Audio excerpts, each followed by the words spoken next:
Hi, sweet angel babies. Welcome back to Tea and Glitter, the podcast. Yes, indeed. Cue the choir of angels singing because we are back, baby. I'm so happy to be here. If this is your first time here, hi. I'm Evelina, better known as Ivy of the Les Vixens. I'm a lesbian. That comes into play in this episode as it comes into play in every episode and every moment of every day of my life. I'm also a burlesque performer and producer and a safe sapphic space creator, baby. Say that 10 times fast. I hope 2025 has been so good to you already. Very sweet, very kind. I know the world is on fire, but I have decided that 2025 will be, in fact, the gayest year on record. And honestly, so far so good for me in my own personal life. I have made this year quite gay in many ways. Will you join me in that? Will you also make 2025 the gayest year on record? I think that you should, and we're going to talk about that today. Okay, so I have been thinking a lot about queer joy and how much I love being a lesbian. And how important that actually is now more than ever. Like, to not only just be a queer person, but to be really happy to be a queer person. I think that that's a revolution in its own right. Like, you guys don't understand. You don't understand how much I love being gay, how grateful I am to be gay. It is the greatest thing in my life. I am so fucking pumped every single day to be a lesbian. Like, everything about it makes me happy. You know, in the morning when the birds fly in through my window and help me get dressed and we sing a song about how great it is to be gay, like, that is the level of hype that I have about being a lesbian. If gay was a choice, I would choose to be gayer. I would choose to be a lesbian in every lifetime for eternity. And I have felt this way since I came out. Like, I never ever once in my entire life wished I was straight. And like, honestly, the more life I live, the more horrified I am at the idea of being a straight woman and how blessed I am to be a raging homosexual. You know how some gay people are like, oh, like, I wish I was straight. Like, it would be so much easier. No. I have never once in my life wanted to be a straight person. And it truly every day boggles the mind about how people can be straight, but like, they're born that way. They can't help it, I guess. But like, I am so grateful that the universe blessed me to enter this world as a lesbian and to be living as a lesbian and to be happy to be a lesbian. I feel like I am the most lesbian to ever lesbian in the history of lesbians. Like, my entire life is dedicated to queer women. From being a lover, to an advocate, to an entertainer, to a creator. It's all for the lesbians, for queer women, for sapphics, for women loving women, whatever umbrella you want to use. But let me actually shout out the big L and make sure y'all know that for me, comp het did not steal lesbian from me. Like, I have no internalized homophobia about using the word lesbian.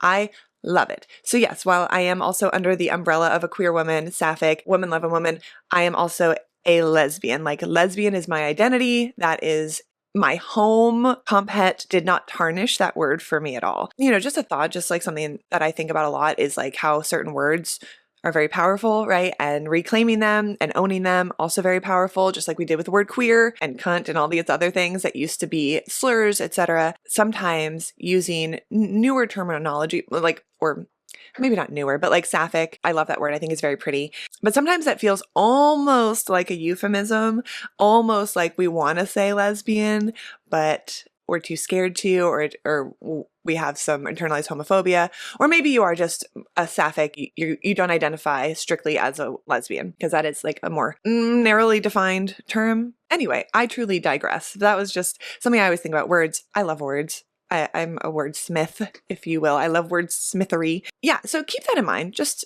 as you're going about your day, you know, be like, what does feel right to me? And what doesn't feel right to me, and why doesn't it feel right to me? Just analyze that. That's just the thought, you know, it's like something that we can play with in this gayest year on record. But anyway, I love what lesbianism has done for my life, and I wake up every day grateful to be gay, grateful to be a lesbian, and I value beyond measure like the work that I get to do and the impact that it can have, and the way you guys reflect that back to me.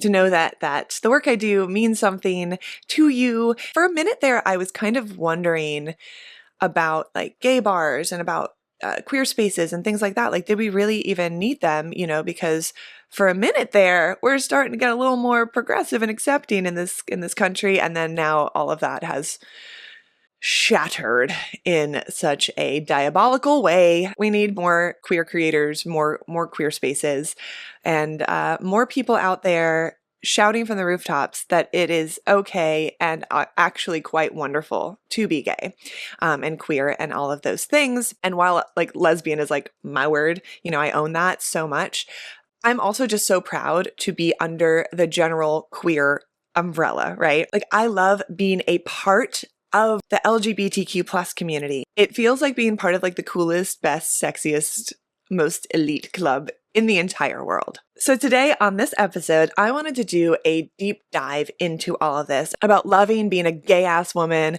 about loving being a part of the queer community, and how much we need queer joy in our lives. How being happy as a gay person is so important. Hearing about other gay people being happy is important. Finding and spending time with gay people who can relate is so important. Taking care of ourselves, taking care of our mental wellness. I think we owe it to ourselves and to the fight for our rights.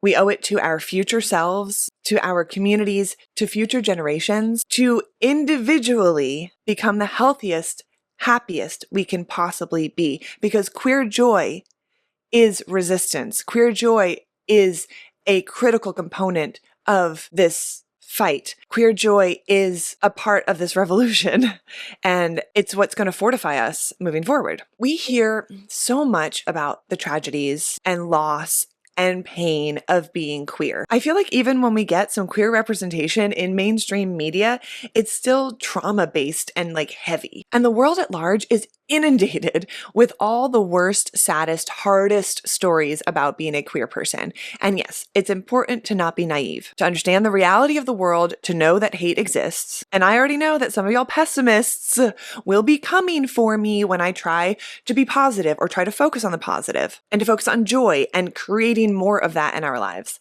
Because you think that like the bad things, like the awful things that are happening in the world should take center stage in our lives and should be the main focus of our lives. But I respectfully and occasionally disrespectfully disagree with that, because there is a finite benefit to being aware of all of the awful things. It stops being beneficial pretty quickly. And like, I think this is something that many of us may be struggling with in this current timeline in which we are living.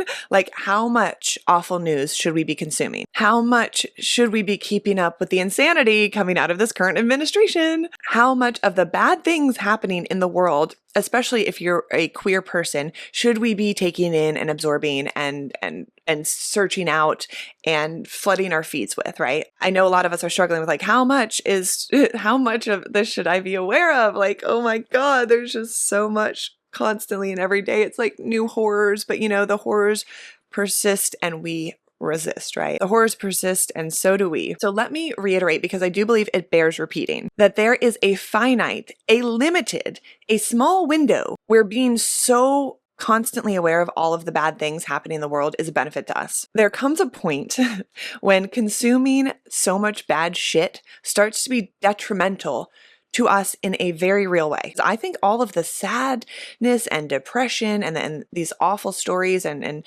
news things and da-da-da-da-da can be crushing. You know, growing up, I heard a lot of bad things about gay people and a lot of bad things about like how it sucked to be a gay person. And even when I came out, like my mom's number one fear was like for my safety. That can do something to your brain. I've worked my entire life to kind of flip that script on what it means to be a gay person and what it means for my own life to be a lesbian. I didn't want to be scared. I didn't want to be sad. I didn't want to be like lamenting the fact that I'm gay. I didn't want any of that.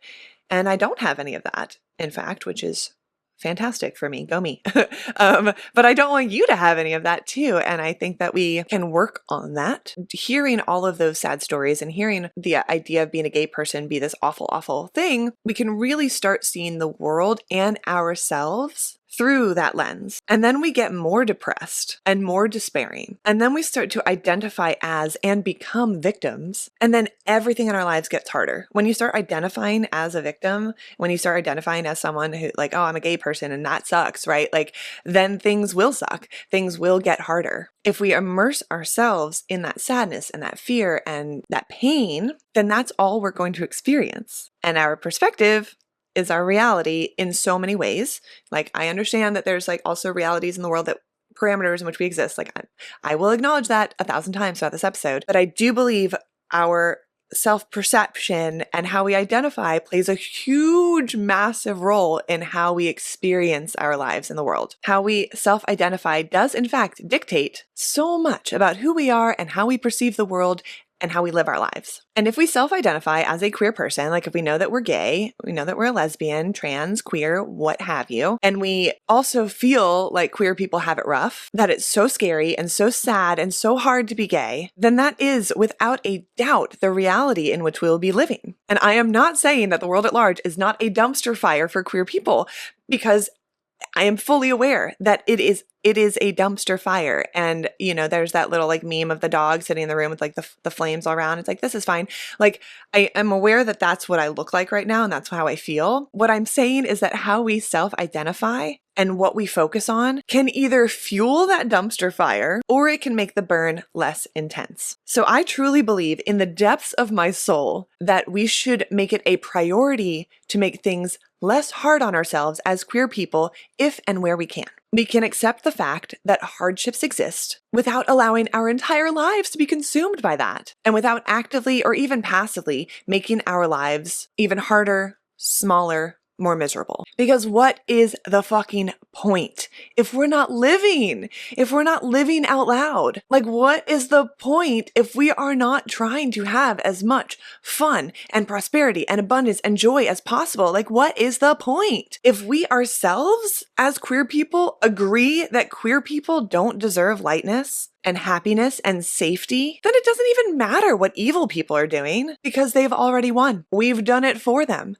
We've gone back in the closet. We've died off. They don't need to take away our rights if we're doing it for them. You know, if we're making ourselves smaller, allowing ourselves to be even more miserable and than what is required by the world in which we live, you know, by losing hope, by not looking for hope, by not creating hope. You know, like, what is the point if we're going to do it for them? You know, they're working real hard. We don't want to make it easier on them. Like, they're working really hard to steal our joy and kill us off and do all the things for whatever fucking evil ass white supremacist reasons. Let's not make it easier for them. Okay?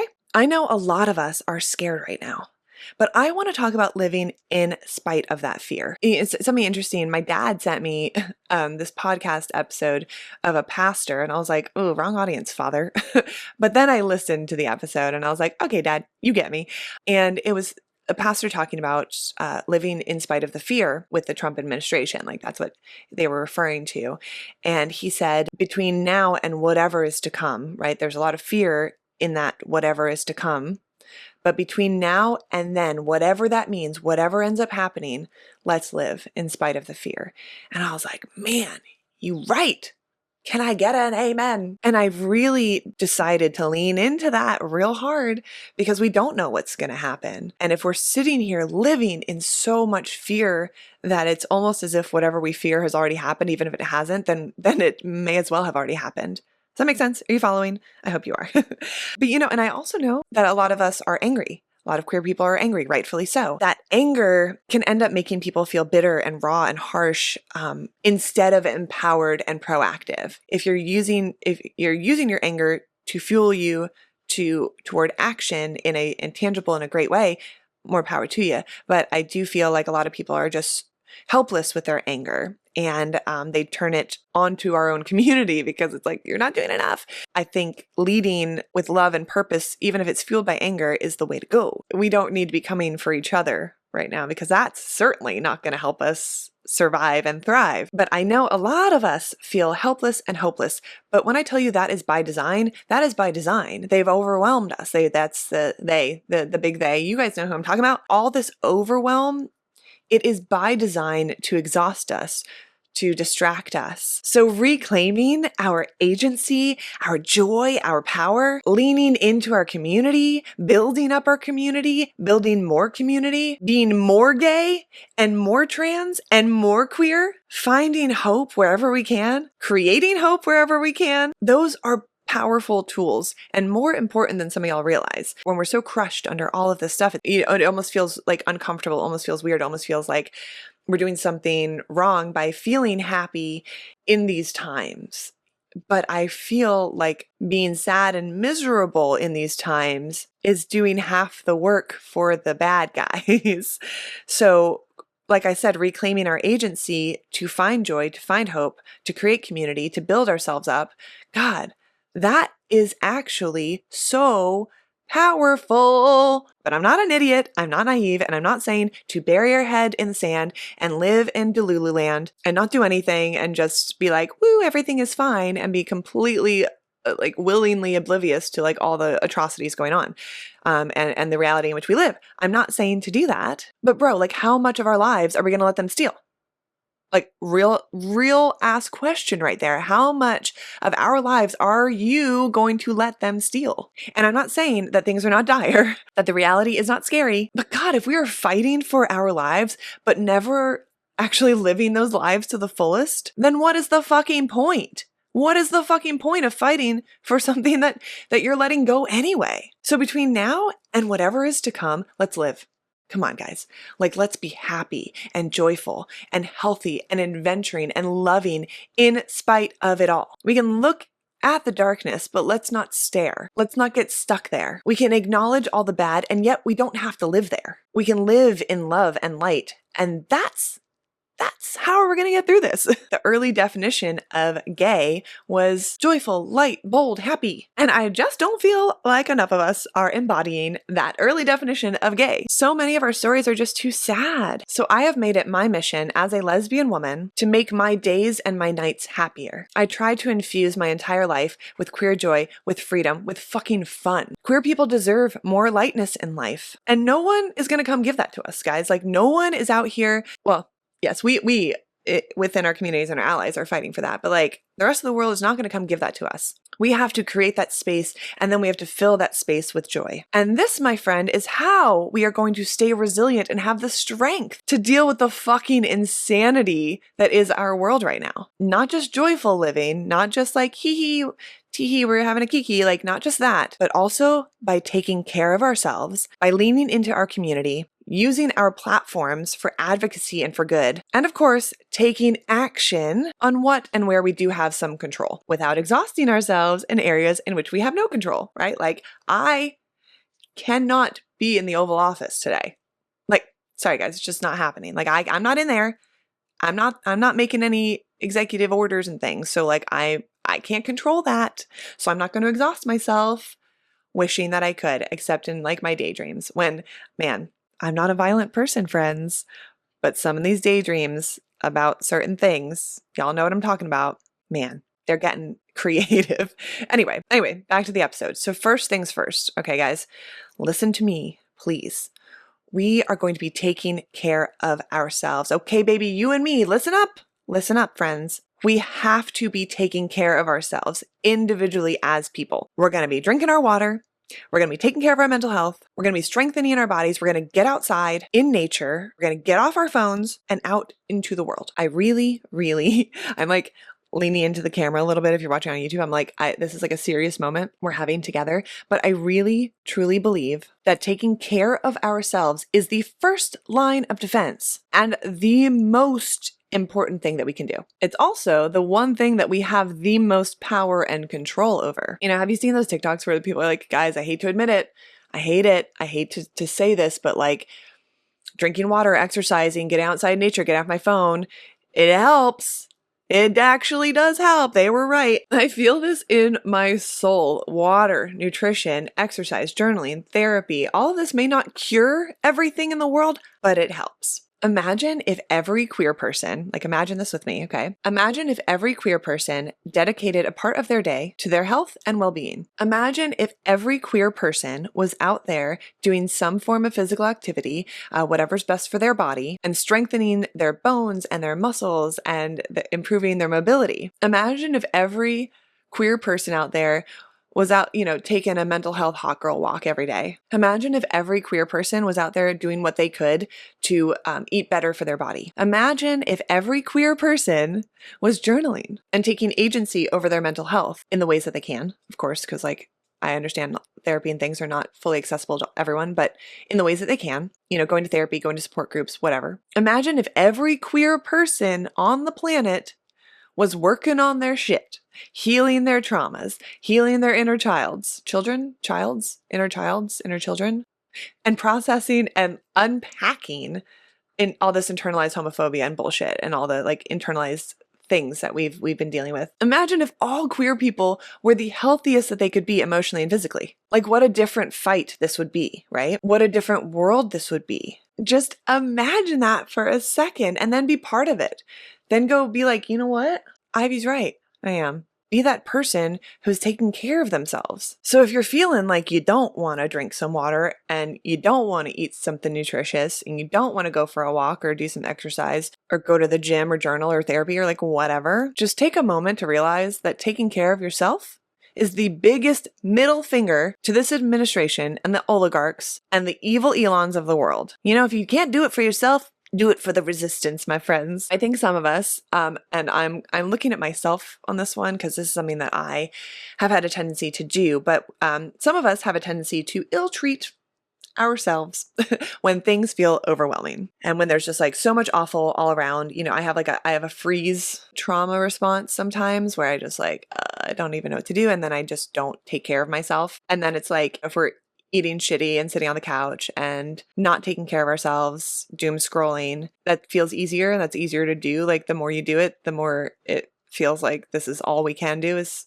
sit on our couch, eat shitty and doom scroll. I think when things feel this awful in such a very real way in the world, it's that much harder to take care of ourselves and to do the things that are best for us. It's already hard enough to put down that phone, get up off the couch and do things in the best of times, right? It's not the easiest thing in the world, but let's not have a generation of sick queer people. Let's build a generation of queer people who are strong and healthy and happy. What a different baseline that could be. We would be starting this fight from a very different position. If we are fortified within ourselves, healthy, mentally stable to the best of our ability, we are going to have the strength and resilience when we need it. And then when we don't have that strength and we need to lean on someone, we have our community, which is what I want to talk about next. Queer community, y'all. It is so important. Queer friendships are so important. I see so many people really start to thrive when they hang out with more queer people, when they immerse themselves in queer culture, when they experience community.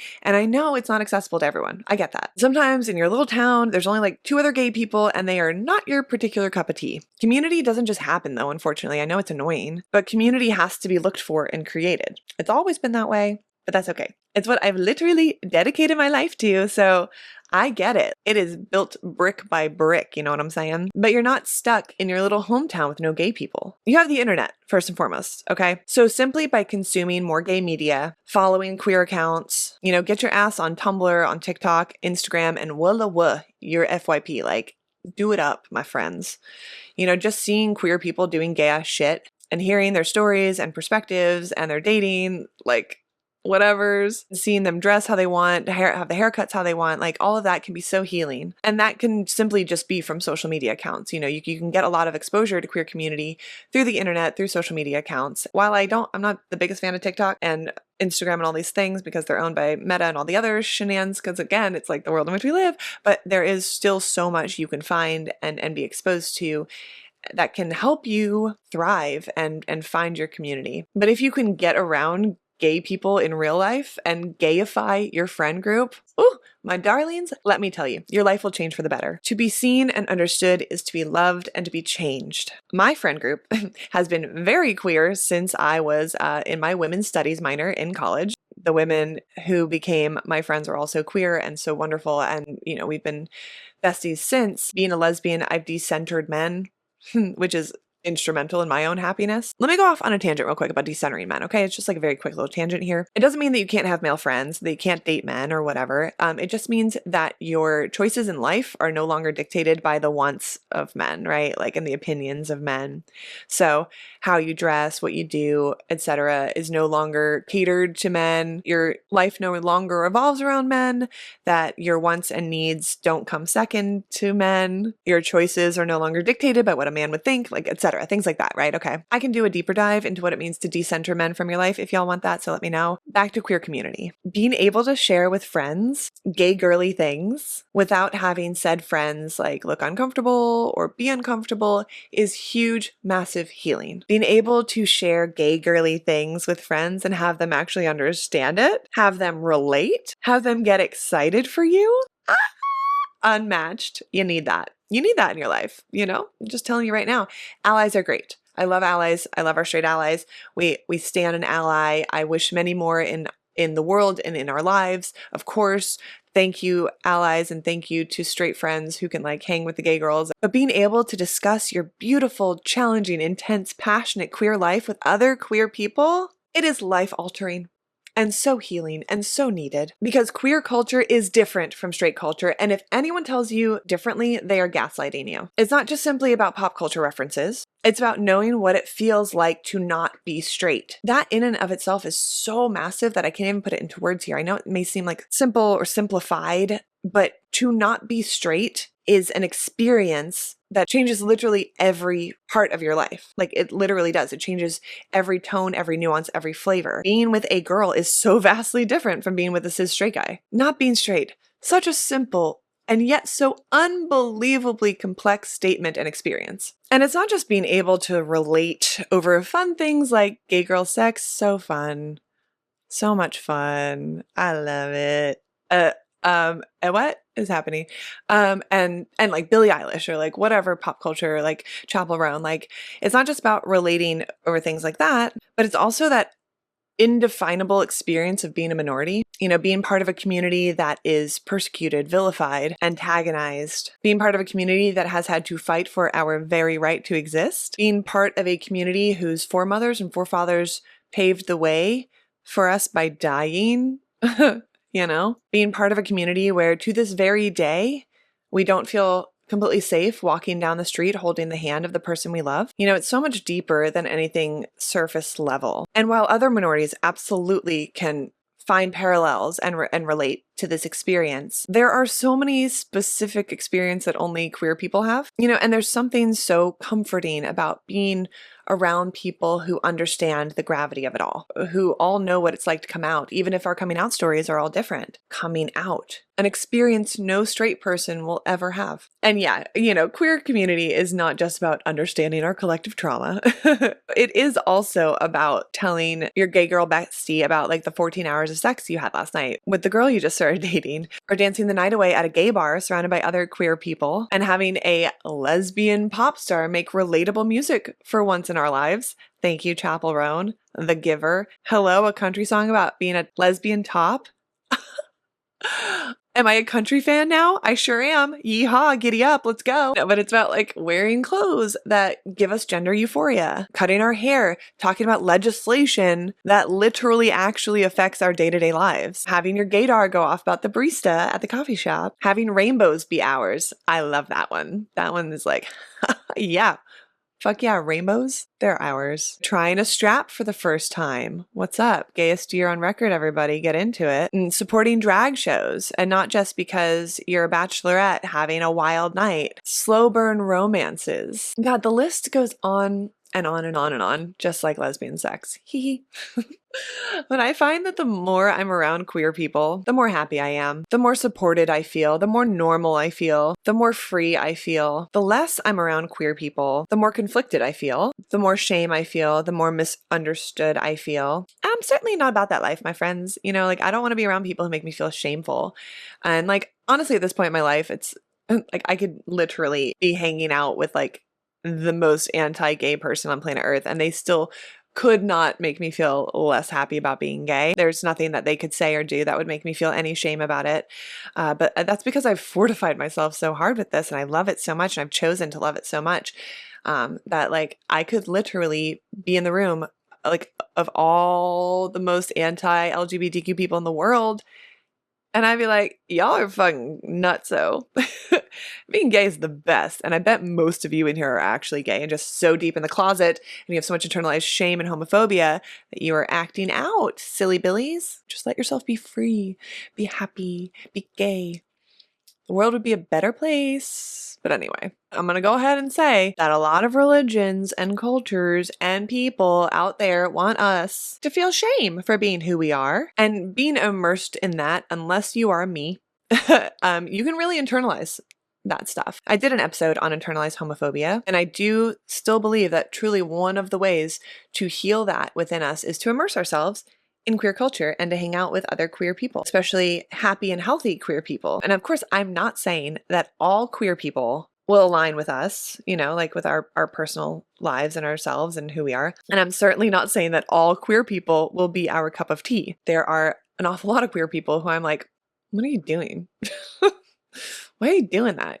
What's going on there? And I'm not saying that queer people aren't full of drama because speaking of the tea, holy shit, right? Queer people are probably the most dramatic. Well, no, I think I think transphobes and anti-LGBTQ plus people are the most dramatic. They are so dramatic. God, it's because they're gay. It's because they're gay, I think. But anyway, they're queer. But yeah, queer people are full of drama. Like I admit that. Find your level of drama. Find your people. Find the people who are joining me in making 2025 the gayest year on record. Even just adding a few queer voices to your circle will dramatically enhance your life. Queer community is of the most importance right now. And not just to help support each other in these hard times, but to foster and create joy. Like, yes, we need each other because the world is on fire, but we also need each other because we need friendships and experiences and making out and laughter and giggles and happiness and thrift store buddies and hiking buddies and coffee shop buddies and beautiful moments together. Simply spending time together can encourage and promote queer joy. And my sweet angel babies, we all deserve more queer joy in our lives. I'm over queer pain. Enough is enough. I want to surround myself with queer people who are thriving or who are at least doing their darndest to thrive, you know what I'm saying? Not just shriveled up and miserable and beaten down by the world. I don't want to be surrounded by that. I want to be surrounded by queer people who are also pulling up their sparkly bootstraps and doing what they can to make their lives better, their own little piece of this world better. You guys, we got to be supporting events hosted by and for queer people. Lesbian and queer spaces do not survive if we don't support them. And bro, we need them. It's like I was talked about at the beginning of this episode. Like I was like a few years ago, I was like, I don't know, do we need them? And yeah, we fucking do. We absolutely do need them. And you don't have to be a night owl or an extrovert to attend. Personally, I'm working on more daytime, non-alcohol centric, non-nightclub dependent events because I'm very much a mix. I want to shake some ass on a Saturday night and then journal in my yard with a tea on Sunday. We just hosted our first ever Girl the Park Day, which was perfect in so many ways. Sapphics were all over this park having little picnics, painting, playing games and frisbee, flying kites, reading, journaling. Some people were journaling, vending, hanging out with their dogs. I got to pet like 14 dogs. Best day of my life. What are you talking about? You know, there were couples and there were friend groups and there were solo attendees. And if you looked really, really hard, you could see me hiding behind a tree because I'm an introvert. JK, but honestly, like, I'm so used to being on a stage that I was a little bit nervous just being out there in the world. But that just goes to show you, even if you're nervous, you can still come out and have a gay old time. And I totally saw some of like the solo people get adopted into little friend groups by the end of it and like making new friends and talking to people they've never spoken to before. And even a few little meet cutes happening, you know? Like, God, what a fun story. Like meeting your girlfriend at a queer day in the park. Come on. That is so gosh darn cute. I love that. Anyway, what I'm saying is that even if you have to drive or catch a bus or the train or whatever, there are queer events happening around you. And if we want more of them, we have to support the ones that we do have. And if you're the type, you know, like a Virgo or a Capricorn or, you know, whatever, create your own. Start a queer book club. Invite some gay girls to go bowling. It doesn't have to be big. You can start small and just see what happens. Who knows what could happen? I personally will be continuing to work my ass off to create these types of spaces and events for queer people, for sapphics, for queer women in particular, from actual physical spaces to things like this podcast, which thank you for supporting the podcast. It means the world to me. I know I've been gone. There's just been a lot, guys. There's a lot happened. If you follow me on Instagram, you've followed quite the journey of this year so far. This is literally my purpose in life, to kiss girls and to be part of the resistance. No big deal. Some of my favorite things: kissing girls, fighting for my rights. Speaking of things you can support, in addition to this podcast, we do have a show. If this is releasing when I'm hoping it will be, it'll be Wednesday, the 19th of March, which tonight we have our Y2K show at Southern Nights in Orlando, and tomorrow night in Tampa, Y2K show. So if you have not gotten your tickets, please, for the love of God, get them. Come hang out. Come hang out and be surrounded by queer people in a theater setting. It's like a little less intimidating than a nightclub. And it's going to be a really fun show. Call me, beat me. I will be Kim Possible and possibly also Shigo. So hello, queer icons.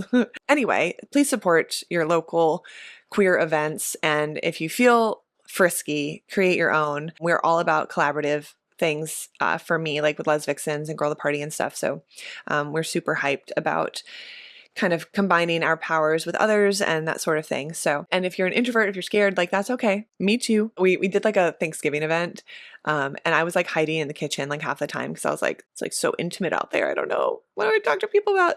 So you're in good company. We'll just both be scared around girls together. Sounds good to me. Another thing as queer people that we can be doing in this time of need, in this timeline of dumpster fucking fire, is actually calling our representatives, signing petitions, being vocal. Can't not talk about this. I can't not get political right here. It may feel pointless or doesn't have an impact or it's overwhelming, but that's also by design, you know, like people who feel like voting doesn't matter, like that's by design. And then you don't go out and vote. And then we're in a dumpster fire. And there's so many conspiracy theories and things about around the election. I understand that. I get that. But anyway, yeah, thinking about making a teeny little call to your representative, like what is that going to do? But actually, they hate it. They hate getting like inundated with phone calls, and it actually does change things, which, you know, I'm connected politically with some people, so I know things. I know things, guys. Little burlesque performer me rubbing elbows with politicians. It's a pretty crazy turn of events. But to be honest, even if it is pointless, I would rather go to my grave knowing that I put in the effort to at least make a fucking phone call to my congressperson, my representative, whatever, than die feeling like, damn, I couldn't even be bothered to do that. How much do I actually care about my own rights? So just keep that in mind. I'm not trying to guilt anyone into doing anything, but if you really do care about your life, make the phone call. There's like that app now that you can like download that will call your representative 1,000 times. Like I love that shit. Like let's use technology for good for once. If you're looking for community and you don't know where to start, I would recommend volunteering as well. You can start with organizations that are actively doing the work out there for the queer community, like Equality Florida and other places like that. I think that's like actually a really great way to get connected with other queer people and do your part. I don't know, just some suggestions here about how we are going to survive and thrive during the world crashing down around us. Teehee. Queer people are worth it. We are worth choosing to take care of ourselves. We are worth choosing to find and create joy. We are worth choosing to keep our exposure to the negative news cycles at the threshold of benefit and not a second longer. We are worth having happy stories and happy lives. Being happy as a gay person is important. Hearing about other gay people being happy is important. And I'm just going to take this moment and be that person for you. Why am I crying? I am being that person for you, by which I mean a happy gay person as I tear up. But like, a lot of you don't have that in your lives. You don't see happy gay people, and I am one right here crying. But no, I am blissfully happy being gay. I would never want it any other way. No matter the fight, no matter the dangers, no matter any of it, like I love being gay. I love being part of the queer community. I love it all so much. When I came out, I don't know why I was immediately so thrilled with it all. I don't know. I just know that I am. And there are others out there, and you can also be a happy gay person, a healthy, happy gay person. Of course, we need to fortify ourselves because, as I've acknowledged 1,000 times in this episode, the world is on fire. Yes, pessimists, I am aware. Okay. But that's part of what this is, building our resilience and community. It's not like this is the first time we've had to do that. It's not like the first time gay people have had to fight for our rights. Like, unfortunately, we thought that it'd be smooth sailing for this generation, but it's not. So, okay, that's a fact. So what are we going to do about it? Knowing that life can be beautiful, even in spite of the dumpster fire. Come on. That's powerful. And we need much more of it. Queer joy is resistance. Okay, my loves, like, what are you going to be doing to foster more queer joy in your life? What are you going to do to connect, grow, and create community? Where in your life as a queer person can you make things less hard for yourself? And like, where can you acknowledge that you have been making things harder? Where in 2025 can you help make it the gayest year on record? Final note, check in on your trans friends. The trans community is absolutely the most under fire right now in so many ways, but they're working their way backward through the letters. So I don't want to have to be like, oh, it's going to happen to us too, so we should care. Like, you should just fucking care, but also be aware that it's not going to stop there if we don't fight. So support your trans friends, especially right now. Okay, babies, thank you so much for being with me today. I had a really good time. I'm super happy to be back. My next episode, I'm thinking about just doing kind of like a burlesque episode where I talk about like being a producer and performer and things like that. So if you have